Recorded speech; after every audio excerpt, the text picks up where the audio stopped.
বিজেপির নেতা তার স্ত্রীর শাড়ি পুড়াচ্ছে, ওটা কত নম্বর স্ত্রী আমি জানি না, 1 না 5, একটা শাড়ি পুড়াচ্ছেন। আরে মশাই, আমরা বাংলাদেশ থেকে বাণিজ্য হয় মাত্র 11.25 বিলিয়ন। আপনারা আছেন অনেক পিছনে। বিএনপির সিনিয়র যুগ্ম মহাসচিব রুহুল কবির রিজভীর স্ত্রীর শাড়ি পুড়ানোর ঘটনা নিয়ে এবার ভারতের রাজনীতিতে তোলপাড় শুরু হয়েছে। এই নিয়ে পশ্চিমবঙ্গের বিজেপি নেতা শুভেন্দু অধিকারী বলেছেন, এক বিএনপির নেতা ভারতীয় শাড়ি পুড়েছে।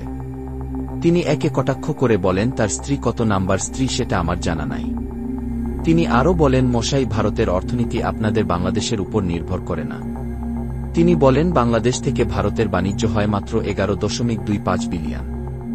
আপনারা আছেন অনেক পিছিয়ে। তিনি বলেন, বাংলাদেশে আমরা আলু, পেঁয়াজ, রসুন, ডিম থেকে শুরু করে 97টা জিনিস পাঠাই। মাত্র একদিন পেট্রোল বন্ধ করেছিলাম, এতে 40 গাড়ি পেঁয়াজ নষ্ট হয়ে গেছে। 7 দিন যদি আপনাদের সীমান্তে রপ্তানি বন্ধ করি তাহলে দেখবেন আপনাদের অবস্থা কেমন হয়। ওই ইউনুসের চামড়া আমরা তুলে নেব। তিনি বলেন, রাজনীতি পরে, আগে হিন্দুদের বাঁচাতে হবে। বিগত 5 আগস্ট আওয়ামী লীগ সরকার পতনের পর বাংলাদেশ ভারত সম্পর্কে কিছুটা পাটল ধরেছে। সংখ্যালঘু ইস্যুতে বাংলাদেশ ভারতে উত্তেজনা শুরু হয়েছে। এই উত্তেজনায় ঘি ঢেলেছে ইসকনের প্রধান নেতা চিন্ময় কৃষ্ণ দাসের গ্রেফতারের পর থেকে।